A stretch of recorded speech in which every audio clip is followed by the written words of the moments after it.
नमस्कार, मैं हूं कल्पिता और आप सभी का हमारे शो में बहुत बहुत स्वागत है।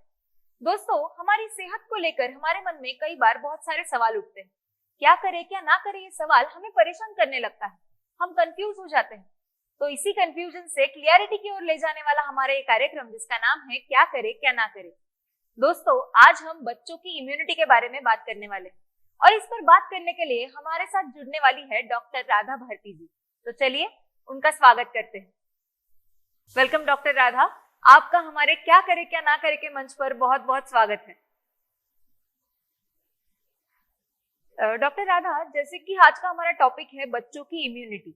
आजकल हम देखते हैं कि बच्चे छोटी छोटी बातों पर बीमार होते जा रहे हैं, तो इनकी इम्यूनिटी बढ़ाने के लिए हमें क्या करना चाहिए?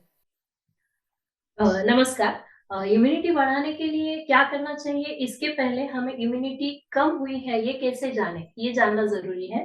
अगर आपका बच्चा बार-बार बीमार पड़ता है या फिर थोड़ा भी सीज़न चेंज हुआ, मौसम चेंज हुआ तो उनको सर्दी, खाँसी, ज़ुकाम होने लगता है। चिड़चिड़ापन आ जाता है उनके स्वभाव में, इरिटेबिलिटी ज़्यादा बढ़ जाती है। एंटीबायोटिक बार-बार देने की ज़रूरत पड़ती है और बार-बार देने के बावजूद उनका खाँसी, सर्दी ठीक नहीं हो पाता है। जी उनका जो एपिसोड है वो रिकरेंटली आपको आता है। पाचन ठीक से नहीं हो पाता है, उनका पेट ठीक से साफ नहीं हो पाता है, भूख नहीं लगती है, खाना खाने की इच्छा नहीं हो पाती है।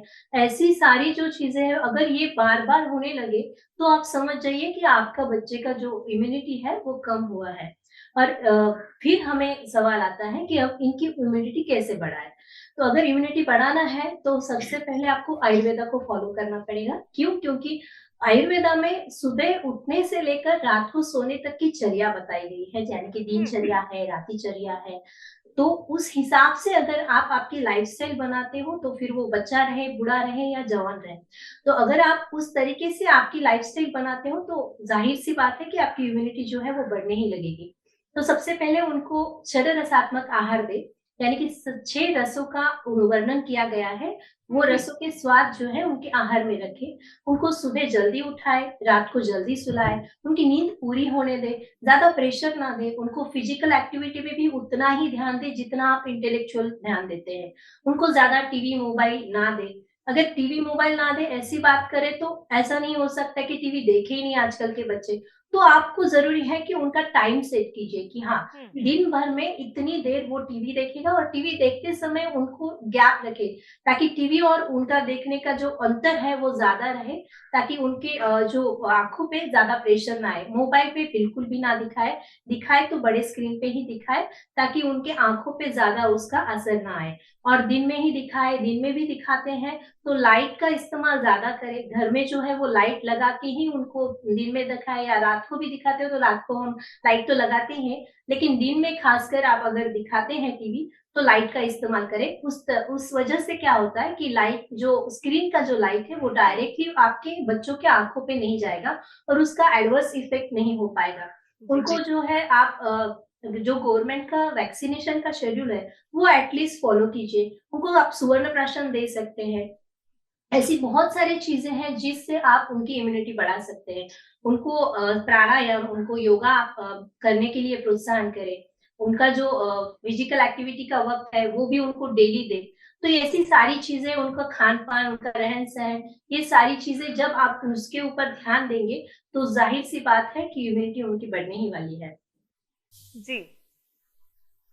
अ, तो डॉक्टर राधा, ऐसी कौन सी हमारे आसपास चीजें होती है जिनका असर बच्चों की इम्यूनिटी पर पड़ता है?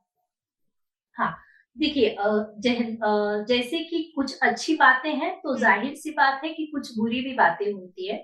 जैसे अंधेरा तो सवेरा है, उस तरीके से ही हम बात करेंगे कि अगर आप बच्चों को कुछ चीज़ें देते हैं, जैसे हम उनको हेल्दी होने के लिए दूध देते हैं, लेकिन आप अगर खाने की मात्रा कम और दूध की मात्रा ज़्यादा रखें, तो ज़ाहिर-सी बात है कि उनका पाचन भी ठीक से नहीं होने वाला है। उनके अंदर जो शारीरिक है वो कफ बढ़ने वाला है। जैसे आयुर्वेदा के अनुसार वात, पित्त, कफ जो है ये प्रकृति है जो है, जो डोमिनेंट के आधार पे आपके जन्म से ही आपको मिलती है। अगर वात की डोमिनेंस ज़्यादा रहे तो आपका वात, पित्त और उसके अनुषंग से आपकी जो प्रकृति है वो बन जाती है। और अगर बच्चों का देखा जाए बाय एज, तो जो बाल अवस्था बताई गई है, जैसे कि जन्म से लेकर 16 वर्ष की आयु तक ये बाल अवस्था बताई गई, ये जो है कफ का काल बताया गया है। अगर युवा अवस्था आप देखे जाए तो ये पित्त का काल है, और वृद्धा अवस्था ओल्ड एज जो है वो जो है वात की अवस्था है। तो बच्चों का जो एज ग्रुप है वो कफ अवस्था में आता है। और अगर ऐसे मारे में अब आप अगर उसे कफ बढ़ने वाली चीजें देंगे, जैसे दूध है, फल है, और उसी टाइम पे अगर देंगे, जैसे कि सुबह से 6 से लेकर अगर सुबह के 10 बजे का आप जो काल देखोगे, ये कफ का काल है। और अगर आप ऑब्जर्व करोगे कि बच्चों का जो टिफिन होता है, नाश्ते का जो ब्रेकफास्ट का टिफिन होता है, उसमें ज्यादातर माए फ्रूट्स वगैरह ही देती हैं। फ्रूट्स देती है, ब्रेड्स देती है, उनको दूध पिला के भेजती है स्कूल। तो ये सारी चीजें आप ना करें। उनका जो ब्रेकफास्ट रहेगा उसमें आप बाकी की चीजें इस्तेमाल करें, बाकी की जो आहार है वो इस्तेमाल करें, ना कि आप फ्रूट्स इस्तेमाल करें, क्योंकि फ्रूट्स जो है वो कफ बढ़ने वाला है। और अगर आपके शरीर में कफ बढ़ता है, ऊपर से आपका जो एज है वो भी कफ काल का है, तो ऐसे ऐसे वक्त पे आपका जो जाठर अग्नि है, जो पाचन के लिए ज्यादा महत्वपूर्ण बताया गया है आयुर्वेद के अनुसार, वो मंद हो जाता है। उस वजह से आपका पाचन ठीक से नहीं हो पाता है, फिर आपका बच्चा ठीक से खाना नहीं खाता है, फिर बच्चा बोलता है कि भूख नहीं लगती है, और फिर आपको लगता है कि अरे ये क्या हो रहा है, और आप उसके ऊपर जबरदस्ती कर देते हैं। ये भी चीज जो है वो करना हानिकारक होती है। अगर बच्चे को भूख नहीं लगती है तो उसको उसका वक्त दे, जब वो बताएगा उसको पता होना चाहिए। अगर अब बच्चे का आपका बच्चा 2 साल का भी है, 1 साल का भी है, तो भगवान ने उसका इंडिकेशन दिया है। अगर उसको बोलना नहीं आता है तो वो रोता है जब उसकी भूख लगती है। जब वो बात करने लगेगा तो आपको इशारों से बताएगा, बात करने से बताएगा कि हाँ मुझे भूख लगी, तभी उसको खाना दे। आप उसके ऊपर जबरदस्ती ना करें, क्योंकि बहुत सारे पेरेंट्स मेरे पास आते हैं तो उनको लगता है कि मेरा बच्चा बहुत कमजोर है, क्योंकि घर में भी बड़े बूढ़े हैं या फिर हमारे रिलेटिव्स है, वो बोलने लगते हैं अरे ये कितने साल का है, अच्छा इतना तो बहुत ही कमजोर लगता है, इसका वजन बहुत ही कम है। ऐसी जो चीजें हैं आप आपके ऊपर उसका असर जो है वो पड़ने ना दे। अगर आपका बेटा अच्छे से एक्टिविटी करता है, खाना ठीक से खाता है, और बाकी चीजों का जो उसके एज के हिसाब से उसको करनी चाहिए, उसमें अगर वो प्रगत है, तो जाहिर सी बात है उसके आपके वेट से उसका कुछ लेना देना नहीं है। अगर एक्टिविटी ठीक से नहीं है, ठीक से नहीं सो पाता है, ठीक से खाना नहीं खा पाता है, ठीक से जो एक्टिविटीज है जैसे बात करना है, कोई चीजें पहचानना है, कलर्स जानना है, ये सारी जो चीजें अगर नहीं कर पाता है, तो जाहिर सी बात है उसे कुछ वैद्य की जरूरत है। आप वैद्य के पास लेके जाइए, उसकी इम्यूनिटी कम है, ये सारी ध्यान जो है, ये सारी बातों का ध्यान आपको ही रखना है, क्योंकि आप उसको ऑब्जर्व कर सकते हो। अगर इसके साथ-साथ अगर आप दूध के साथ अगर कोई पाउडर इस्तेमाल करते हो उसे मीठा करने के लिए, जैसे चॉकलेट्स है, चॉकलेट का पाउडर है, तो ये चीज़ें देने की बजाय आप उस जगह पे शतावरी कल्प है, दुर्वा कल्प है, ये इसका आप इस्तेमाल कर सकते हो, क्योंकि चॉकलेट से जो है उसका फिर से कफ ज़्यादा बढ़ने वाला है। ज़्यादा चॉकलेट की मात्रा ना दें। आप बोलोगे ऐसे कैसे होगा, बाहर जाएगा, कोई रिलेटिव आएगा तो देने ही वाला है। तो हाँ, ज़रूर देने वाला है, लेकिन रिलेटिव्स को भी बता के रखिए, अगर गलती से एक बार खा भी लिया तो वो पच भी जाएगा। क्यों? क्योंकि आप बार-बार उसको नहीं दे रहे हो, डेली रोज़मर्रा की जीवन में उसको आप चॉकलेट का इंटेक नहीं कर रहे हो, तो 1 बार 2 बार खाने से तुरंत उसका इम्यूनिटी पे असर नहीं आने वाला है। इसलिए हमें ध्यान रखना है कि रोज़मर्रा का लाइफ जो है उसका कैसे रहेगा, ताकि फिर कभी-कभार उसके खाने में आ भी जाए तो उसका उसे हानिकारक या फिर कोई भी हानि नहीं पहुँचे उसे। तो इसलिए आपको उसमें दुर्वाकल्प या फिर आप शतावरी कल्प इस्तेमाल कर सकते हैं, जो कि आपके नज़दीक से जो भी वैद्य है उनके पास से आराम से आपको मिल जाएगा। इसके अलावा आप जो दूध है वो सुबह 6 से 10 तक ना दें, उसके अलावा दें। उसकी भी क्वांटिटी रखें, जैसे 1 कप है, 1 ग्लास है, उसके ज़्यादा ना दें। कुछ-कुछ बच्चों को हम 1 लीटर, 2 लीटर भी देते हैं, तो वो गलत बात है, क्योंकि खाना भी जाना चाहिए। सारी पोषक तत्वें जो है वो सिर्फ़ दूध से मिलने वाली है नहीं, क्योंकि अगर दूध का प्रमाण ज़्यादा बढ़ गया तो कॉन्स्टिपेशन की भी दिक्कत आती है। ऐसे भी पेशेंट्स काफ़ी सारे हमारे पास आते हैं, और काफ़ी सारे आपको भी पता रहेंगे, आपके भी काफ़ी सारे डॉक्टर ने आपको बताया है कि इसका दूध का प्रमाण जो है वो कम करो, क्योंकि उसका असर डायरेक्टली आपके डाइजेस्टिव सिस्टम के भी ऊपर आता है। जी। इसके अलावा आप उसे फल देने का भी वक़्त जो मैंने बताया है कि कफ काल में ना दें, और फल के ऊपर अगर आप चाट इस्तेमाल कर रहे हो, चाट मसाला, उसके जगह पे आप उसे पिप्पली का चूर्ण डाल के दे सकते हैं, जीरा का पाउडर डाल के दे सकते हैं, या फिर थोड़ा बहुत सेंधव या फिर हल्दी थोड़ा-सा डाल के दे सकते हैं। ऐसे सौंठ है, सौंठ का पाउडर डाल के दे सकते हैं बच्चों को। तो ऐसी जो चीजें हैं इसमें आपको सिर्फ बदलाव लाने की जरूरत है, बाकी जो आप देते हो उसका सिर्फ वक्त बदलने की जरूरत है। आयुर्वेद ये नहीं कहता है कि आपको ये खाना ही नहीं है, आयुर्वेद बताता है कि आपको खाना है, लेकिन किस वक्त पे खाना है और किस मात्रा में खाना है, ये बहुत जरूरी होता है। क्या मैम आप इसके बारे में थोड़ी और जानकारी देना चाहेंगी? हाँ, क्यों नहीं, जरूर।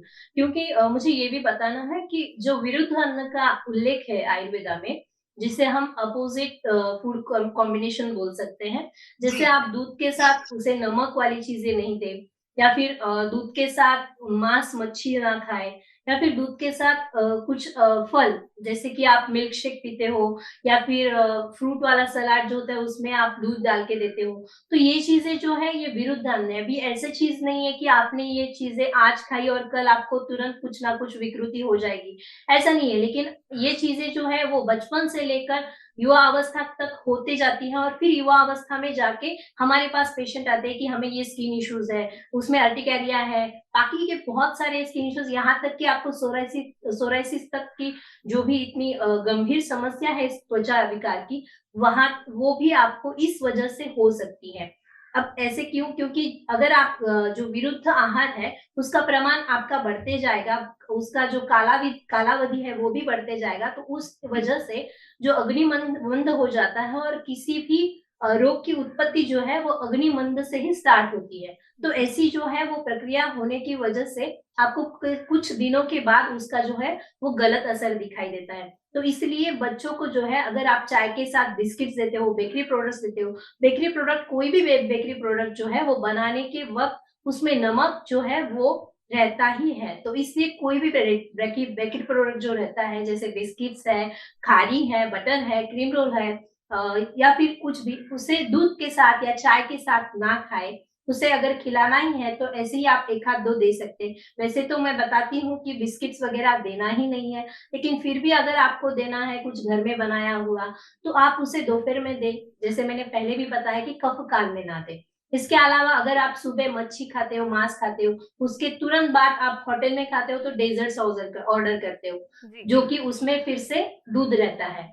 तो ये वाली चीजें ना करें। जिस दिन आप नॉनवेज खाने वाले हैं उसी दिन आप वेज की जो पनीर सब्जी है वो टेस्ट के लिए ना लें, या फिर आइसक्रीम ना खाएं। इसके अलावा जो दूध के साथ मिल्क शेक वगैरह पीते हो तो वो ना खाएं। आयुर्वेदा के हिसाब से बताया गया है एक आम छोड़कर कोई और फल जो है वो दूध के साथ ना खाए। तो ये सारी चीजें हैं जिसका डेफिनेटली आपकी इम्यूनिटी के ऊपर गलत असर होने ही वाला है। तो ये सब चीजें हैं जब जो सिर्फ आपको बदलनी है, उसका तरीका बदलना है। उसको खाना ही है लेकिन तरीका बदलना है। इसके अलावा आप बच्चों को सिर्फ जूस ना दे, उसको फ्रूट खिलाए, काट के फ्रूट दे। जूस पिलाते हो तो उसके अंदर से आपको फाइबर्स नहीं मिलते। अगर उसे काट के खिलाते हो तो बच्चों को फाइबर्स मिलने वाले हैं, जो कि उनको कॉन्स्टिपेशन के में इसमें भी आपको उसके फायदा होने वाला है। अगर वो सिर्फ जूस पीता है तो फाइबर्स नहीं मिलेंगे, रोटी नहीं खाएगा तो फाइबर्स नहीं मिलेंगे, तो उसको कॉन्स्टिपेशन की तकलीफ होती है। फिर ऐसे बच्चे भी आते हैं कि 3-3 दिन उनको पेट साफ नहीं होता है, फिर होता है तो फिर बहुत कष्टदायक होता है, उनको पेट प्रेशर लगाना पड़ता है, बच्चा रोता है। तो ये चीजें तभी होती है जब आप उनको बाहर का खाना ज्यादा खिलाते हो, सॉसेस ज्यादा खिलाते हो, चाइनीज ज्यादा खिलाते हो। अगर चाइनीज बाहर का हो या घर का हो, चाइनीज तो चाइनीज है, क्योंकि घर में भी आप वही सॉसेस लाके अगर बना के देने वाले हो, तो वो सॉसेस बाहर वाले सॉसेस का इस्तेमाल इसलिए करते हैं क्योंकि वहां पे आपको ताजी फल, ताजे सब्जियां नहीं मिल पाती है जितना कि हम भारतीय लोगों को मिलता है। तो हम भारतीय लोगों को ये जानना बहुत जरूरी है, ये जो खान पान है वो हमारी प्रथा नहीं है या हमारा पारंपरिक फूड नहीं है। तो उस वजह से हमें जो है टोमेटो मिलने वाला है तो आप ताजा ही टोमेटो खाइए, उसका टोमेटो का सॉस खाने की जरूरत नहीं है। तो जी। बच्चों को सॉस ना दे, क्योंकि वो प्रिजर्वेटिव उसमें इस्तेमाल करना ही पड़ता है, क्योंकि उसे लंबे दिन तक चलाना होता है। चाइनीज में अजिनोमोटो की तरह की अलग सारी कंटेंट रहती है जो कि हानिकारक है बच्चों के लिए। तो ये सारी चीजें जो है वो बच्चे का सिर्फ विकास नहीं घटाते हैं, उनका जो ब्रेन है उसमें भी आपको दिक्कत आएगी। जैसे कि उनका ग्रास्पिंग पावर है वो आपको कम होने लगता है। आप बोलोगे कि बच्चा आजकल पढ़ने नहीं लग रहा है, अगर पढ़ भी रहा है तो याद नहीं रहता है। तो ये सारी चीजें अचानक से नहीं होती है। आप जो भी उनको खिलाते हैं खान पान में, जैसे उनको देते हैं टिफिन में, वही चीजें रिफ्लेक्ट होती है। तो ये चीजें जो है वो ध्यान रखने की बात है। तो ये सिर्फ बदलाव आप कर सकते हो। तो मैम आयुर्वेद में ऐसी कौन सी चीजें बताई गई हैं जिससे हम बच्चों की इम्यूनिटी को स्ट्रॉन्ग कर सकते हैं? आयुर्वेद में सबसे पहले उल्लेख तो यही आता है कि आपको जो है वो दिनचर्या फॉलो करनी है, ऋतुचर्या फॉलो करनी है। उसके बाद आप बच्चों को जो है अभ्यंग करा के उनको नहलाना है। जैसे सुबह आप उठाते हो उनको तो पहले पूरे बॉडी को तेल लगाना है, तेल से हल्के हाथों से मसाज करना है, उसके बाद उसको नहलाना है। अभी रोज के डेली रूटीन में तो ये पॉसिबल नहीं है क्योंकि उनका वक्त रहता है, स्कूल रहता है। तो जी। ये आप जरूर कर सकते हो, हफ्ते में एक बार जिस दिन उनको छुट्टी रहे, आपको भी छुट्टी रहे, तो एटलीस्ट हफ्ते में एक बार उनका अभ्यंग जरूर करें। वैसे तो आपको बचपन में हम कराते हैं जैसे 6 महीने तक, 1 साल तक। आयुर्वेदा के अनुसार पहले 5 साल जो है वो अभ्यंग कराना बहुत जरूरी है। उसके बहुत अधिक गुण उन्हें मिलते हैं। उनका स्किन जो है मॉइस्चराइज होता है, पोर्स ओपन हो जाते हैं, स्नेहन मिलता है। तो ऐसी चीजें हैं वो आयुर्वेदा के अनुसार वो कर सकते हैं और इस चीज से वो हेल्दी रहने वाला और हेल्दी का डायरेक्टली प्रोपोर्शनल है, इम्यूनिटी अच्छी रहने वाली है। इसके अलावा आप आयुर्वेदा में अगर देखा जाए तो वर्धमान पीपली योग बताया गया है। उसके अनुसार कैसे होता है कि आपको एक कटोरी में 1 कप दूध और 1 कप पानी डालने के लिए बोल दिया जाता है और उसमें 1 पीपली डालकर उसको उबाल के पानी उबलने तक उसको उबालने के लिए बोलते हैं और फिर 1 कप आपको वो दूध जो है पीपली वाला लेना पड़ता है। इसका जो है वो हम प्रमाण बढ़ाते हैं। जैसे आज 1 पीपली है, फिर कुछ दिनों के बाद 2 पीपली है। ये देने की वजह से आपका जो कफ है वो कम होता है और सिर्फ कम नहीं कम होता है, कफ नहीं कम होता है, तो आपकी जो इम्यूनिटी है वो भी बढ़ने लगती है। अभी इसका जो प्रमाण है वो एज के हिसाब से होता है। तो अगर आप ये जानना चाहते हैं तो आप नजदीक से जो नजदीक है आपके पास जो वैद्य हैं उनसे आप जरूर सलाह मशवरा करके कितना मात्रा में आप ले सकते हैं ये जरूर आप पूछ के आप चालू कर सकते हैं। इसके अलावा उसका सिर्फ ज्यादातर महत्व ठंड के दिनों में होता है क्योंकि कफ काल होता है, ठंड होती है, तो इस काल में हम वर्तमान पिपली योग बताते हैं। और जब आपको अगर ये गर्म पड़ता है या पित्त की लक्षणें कुछ दिखाई दे तो हम उसे स्टॉप करने के लिए बोलते हैं, डेपर करते हैं। उसका जिस तरीके से हम उसका प्रमाण बढ़ाते हैं उसी तरीके से उसका प्रमाण घटाते हुए फिर उसे बंद किया जाता है। तो जी। ये चीजें हैं, ये भी आप कर सकते हो। इसके अलावा च्यवनप्राश बताया गया है। हर डेली आपके दिन की शुरुआत जो है ब्रश करने के बाद 1 चम्मच च्यवनप्राश से ही होनी चाहिए।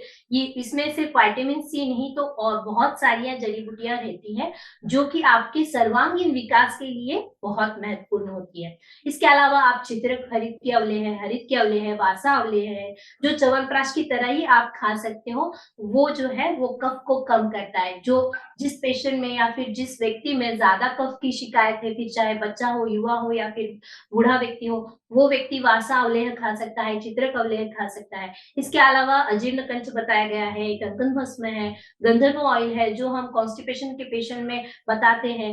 स्नेह या फिर जो रोज विरेचन करता है, इस वजह से हम ये जो गंधर्व तेल है वो बताते हैं। बच्चों में मैं हमेशा बताती हूँ कि जो उसको रोटी जो खिलाते हैं हम चपाती, उसके अंदर ये जो गंधर्व ऑयल है वो आप डाल के उसी में आटा भून के वो चपाती बना के उसको खिलाए ताकि उसको टेस्ट भी नहीं पता चलती और उसका जो असर है वो भी हो जाता है।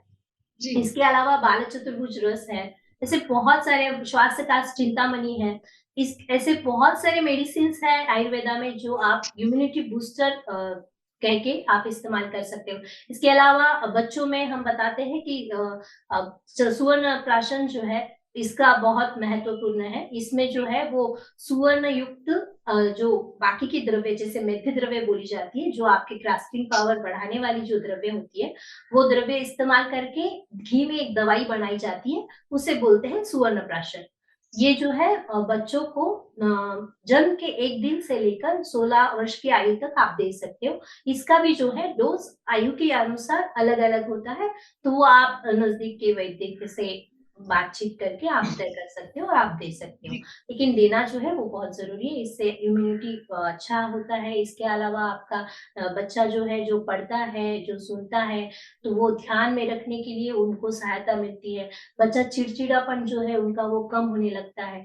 तो ऐसी चीजें हैं, तो जरूर आप आयुर्वेदिक जो चीजें हैं, मेडिसिन है, वो इस्तेमाल करके आपकी इम्यूनिटी जो है वो बढ़ा सकती है।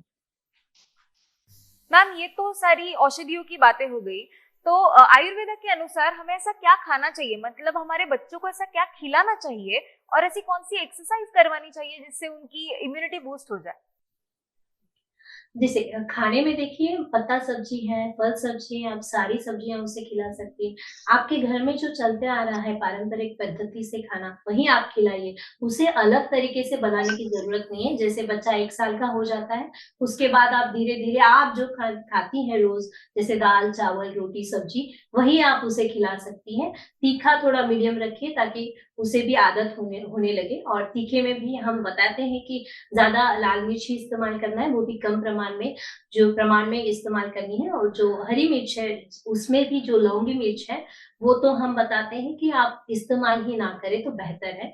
अगर इस्तेमाल ही करनी पड़े तो कभी-कभार आप इस्तेमाल करें। तो बच्चों को जो है वो लाल मिर्च वाला ही खाना दें। अगर मिर्च वाला देना है तो जो कम तीखी वाली आती है, वो आप इस्तेमाल कर सकते हो। इसके जी। अलावा फल सब्जी में आप उसको शिमला दे सकते हैं, भिंडी दे सकते हैं, जितनी भी सब्जियाँ आती है, जैसे तुरई है, लौकी है, भोपला है, ऐसी बहुत सारी सब्जियाँ जो ताज़ी मिलती है, गोभी है, ये सारी सब्जियों का जो है उनको खाने में उनको देना ही है। अगर वो सब्जियाँ नहीं खाते हैं तो उनको पराठे बना के दीजिए, अगर पराठे नहीं खाते तो उनको पकोड़े बना के दीजिए, अगर बाहर का खाना खाते तो उससे बेहतर है घर के पकोड़े आप दें। इसके अलावा आप पत्ता सब्जी भी खिला सकते हैं, पालक है, मेथी है, जो आयरन युक्त भी होती है, प्रोटीन होता है। लेकिन पत्ता सब्जियाँ जो हैं वो आपको ज़्यादा नहीं खिलानी, क्योंकि वो पचने में जो है वो हार्ड है। भले ही बनने में वो जल्दी फटाफट बन जाती है, लेकिन उनका जो डाइजेस्टिव प्रोसीजर है वो लंबा चलता है एज़ कम्पेयर टू फल सब्जियाँ। तो फल सब्जियाँ ज़्यादा खिलाएँ। स्प्राउट्स आप खिलाएँ, लेकिन स्प्राउट्स भी वही है, पचने के लिए हार्ड है, तो स्प्राउट्स जो है वो आप सुबह और दोपहर के खाने में उनको दें। ज़्यादा अंकुर लाए हुए चीज़ें जो है, जैसे स्प्राउट में मटकी है या फिर चना है, उसको अंकुर लाने के बाद उसको ज़्यादा ना खिलाएँ, उसको भिगोए, पकाए या फिर भून के खाएँ चलेगा। क्योंकि ज़्यादा अंकुर खाए हुए अगर आप बार-बार खाते हैं, तो उससे वात बढ़ने की शक्यता ज़्यादा होती है। तो इस जी। वजह से आप जो है उसे भिगो के उबाल के वो बच्चों को दें। इसके अलावा आप रागी है, रागी की रोटी खिला सकते हैं, रागी का उपमा खिला सकते हैं, बाजरी है, इसके बाद आप राजगीरा है, राजगीरा का लड्डू खिला सकते हैं, राजगीरा का उपमा खिला सकते हैं, राजगीरा का शीरा खिला सकते हैं। मिलेट्स है जो कि आजकल आसानी से डी-मार्ट में मिल जाता है। मिलेट्स जो है वो फैट कम और प्रोटीन ज़्यादा ऐसा फूड है, तो आप डेफिनिटली उसे बच्चों को दे सकते हैं। जी। पनीर है, जो या फिर नॉन-वेज में जो भी आता है, वो भी आप उन्हें खिला सकते हैं। जैसे स्वाद के अनुसार, बच्चों को अगर स्वाद उसका पसंद है तो ज़रूर खिलाएँ।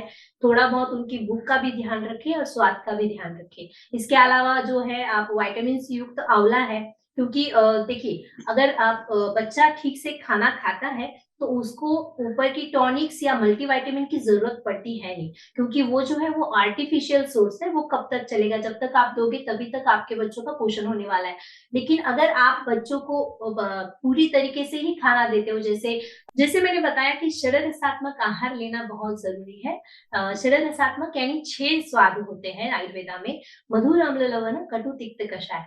और इसमें भी जो फर्स्ट 3 जो स्वाद है, जैसे मीठा, खारा और खट्टा, ये चीज़ें जो है ये कफ को बढ़ाने वाली है। और अगर आप कफ के काल में ही ये चीज़ें देते हो, और आप देखते हैं कि बच्चों में जो है मीठा बहुत पसंद होता है, खट्टा बहुत पसंद होता है, तो खट्टे फ्रूट्स आप उनको ना दें, मीठे में ज़्यादा चॉकलेट इस्तेमाल ना करें। अगर आप वो कफ काल में ही दोगे, तो उनका ज़ाहिर-सी बात है कि कफ बढ़ेगा, और कफ बढ़ेगा तो कफ की विकृति यानी कि सर्दी-खाँसी जो है वो बढ़ेगा। बाहर का जो प्रोडक्ट्स है, जैसे चिप्स है वगैरह, ये आप ना दें। अगर जी। आपको जैसे मैंने बताया कि मीठा उनको देना ही है, तो घर का बनाएँ, जैसे गुड़ दे दीजिए या फिर गुड़ और तिल के जो लड्डू है वो दीजिए। लेकिन इसका भी देते हुए क्या ध्यान रखना है कि जैसे अभी ठंड का मौसम है, तो आप ठंड के हिसाब से उनको लड्डू खिलाएँ। अगर तिल का जी। लड्डू आप ठंड के हिसाब से खिलाते हो, वो पच जाता है, क्योंकि तिल की जो तासीर है वो गर्म होती है। तो आपको सीज़न के हिसाब से ही उनको खाना जो खिलाना है, इसीलिए हम बताते हैं कि सीज़नल फ्रूट्स खाएँ। जो जी। सीज़न में जो अवेलेबल है, जो हमारे आजू-बाजू उगता है, वही फ्रूट्स उनको खिलाना ज़रूरी होता है। डॉक्टर राधा, मैंने ये भी सुना है कि आंवला इम्यूनिटी बूस्टिंग के लिए बहुत ही अच्छा काम करता है, बहुत ही कारगर होता है। तो इसके बारे में आप क्या कहना चाहेंगे? हाँ। हाँ, ज़रूर, क्योंकि जो आँवला है उसमें विटामिन सी होता है, जो च्यवनप्राश है उसमें भी ज़्यादातर हम आँवला ही इस्तेमाल करते हैं, मोरा आँवला है उसमें भी आँवला इस्तेमाल करते हैं, और विटामिन सी जो है ये आयरन का एब्ज़ॉर्प्शन ठीक से करता है।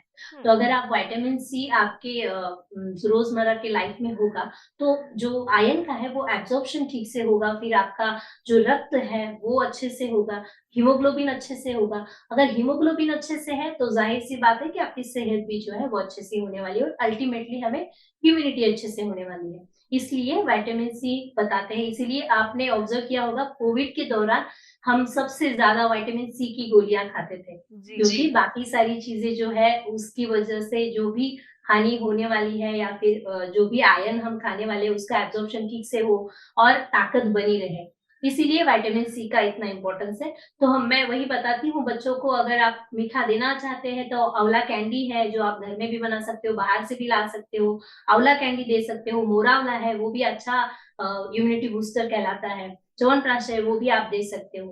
तो ऐसी चीजें हैं वो जरूर आप बच्चों को जो है वो खिलाएं। जी। डॉक्टर, आपने बहुत ही अच्छी जानकारी दी। जाते जाते मैं आपसे कुछ टिप्स जानना चाहूंगी कि आप क्या टिप्स देंगे जिससे हम बच्चों की इम्यूनिटी को बूस्ट कर सकें। देखिए बच्चों को जो है उनके हिसाब से थोड़ा बहुत चलिए, थोड़ा बहुत आपके हिसाब से। कुछ चीजें जो है वो जरूर आप उनके हिसाब से चलिए, जैसे उनको कब खाना है, उनको भूख कब लगती है, और बाकी चीजें जब उनको कब उठाना है, कब सुलाना है, क्योंकि आप जब तक ये चीजें उनको नहीं करेंगी, उनके अंदर वो शिष्टाचार नहीं आने वाला है, क्योंकि वो बच्चा वही करेगा जो आप करेंगे। अगर आप देर से उठने वाले हो तो बच्चा भी देर से उठेगा। अगर आप बाहर खाएंगे, खाना खाएंगे, जंक फूड खाएंगे, घर में ऑर्डर करेंगे या घर में जंक फूड बनाएंगे, तो जाहिर सी बात है उसका भी उसमें ही इंटरेस्ट बढ़ने वाला है, वो भी वही चीजें खाने वाला है, वही चीजें देखने वाला है। आप देखते होंगे कि कुछ बच्चे जो है वो पाठ जो है अच्छे से कर पाते हैं, कुछ जो आरती वगैरह है या फिर भगवान से रिलेटेड वो अच्छे से बोल पाते हैं। कुछ बच्चे होते हैं जो इंग्लिश बहुत अच्छे से बोल पाते हैं, जैसे कि आप वेस्टर्न लाइफ देखोगे कि उनको इंग्लिश सिखाने की जरूरत नहीं पड़ती और हम लोगों को इंग्लिश सिखाने की जरूरत पड़ती है, क्योंकि वो बचपन से उनकी जो मदर टंग है वही इंग्लिश ही है, जी। तो बचपन से सुनते आ रहे हैं तो उनको सीखने की जरूरत नहीं है। इसी तरीके से अगर आप घर में ही ऐसा माहौल बनाए कि आप ही सुबह जल्दी उठे, आप ही दिनचर्या फॉलो करें, आप ही अच्छा सा खाना खाए जो पचने में भी हल्का हो, सुपाच्य हो या फिर गर्म ताजा हो, तो वो भी बच्चे भी वही फॉलो करने वाले हैं। जी। इसलिए कुछ भी अलग करने की जरूरत नहीं है, सिर्फ आपको सुधरने की जरूरत है। अगर आप सुधरे तो बच्चे तो आराम से सुधर ही जाएंगे। इसके अलावा अगर हम टिप्स की बात करें तो हाँ, घर में आप बच्चों को अगर सर्दी खांसी है तो ग्रीन टी बना के दे सकती हैं। पानी में आप जो गौती चाह होता है वो डाल के, या फिर थोड़ी लवंग या फिर थोड़ी दालचीनी, उसमें थोड़ा सा सौंठ का पाउडर और थोड़े काले मनुके इसलिए कि ये जो बाकी की चीजें, गरम मसाले की चीजें, इसकी तासीर गर्म रहती है जैसे मैंने पहले बताया, तो उसको बैलेंस करने के लिए काले मनुके डाल के वो जो काढ़ा है वो आप हाफ कप या फिर 5 चम्मच, 10 ml, 15 ml ऐसे मात्रा में आप बच्चों को दे सकते हो। इसके अलावा जो अगर काली मिर्च रहती है, ब्लैक पाउडर, ब्लैक पेपर, उसका जो पाउडर है उसको शहद के साथ मिला के दे सकते हो। काली सादी चूर्ण आता है वो भी आप दे सकते हो शहद के साथ। सीचू यानी कि सीतोफलादी चूर्ण है वो भी आप शहद के साथ बच्चों को हाफ हाफ चम्मच दे सकते हो। इसके अलावा आप बच्चों को जो मुलेठी है या फिर सौंठ है, हल्दी है, ये जो है अखंड द्रव्य लेके इसको जैसे चंदन उगालते हैं, वैसे चंदन जैसे उगालते हैं उसी तरीके से इसको ऐसे गुनगुने पानी में इसको उगाल के इसका जो है वो आप पेस्ट तैयार करके, वो जो पेस्ट है वो आप बच्चे के सर के ऊपर, छाती के ऊपर लगा सकते हैं जब उनको सर्दी खांसी है, तो इससे जो है वो कफ जो है वो पिघलता है। ये थोड़ा सा चटा भी सकते हैं उनको थोड़ी मात्रा में, इस वजह से उसमें आप जायफल भी इस्तेमाल कर सकते हो। तो ऐसी बहुत सारी चीजें जो आप घर में ही कर सकते हो। इसके अलावा हम बच्चों में अगर कफ बढ़ा हुआ है, सर्दी खांसी है, छाती में ज्यादा जमा हुआ कफ है, ऐसे अगर आपको लग रहा है तो घर में ही आप जैसे चंदन घिसते हैं उसी के ऊपर आपको जो मुलेठी है, अखंड मुलेठी, हल्दी, वचा जो है या फिर हरड़ है, जायफल है, ये जो है उसको घिस के आपको एक पेस्ट बनाना है और उस पेस्ट को आप डायरेक्टली सर पर अप्लाई कर सकते हो या फिर उनके चेस्ट के ऊपर भी लगा सकते हो और थोड़ी मात्रा में उसको चटा भी सकते हो। ये चीजें करने से भी उनका जो कफ है वो कम हो जाता है, पिघल जाता है और निकल जाता है।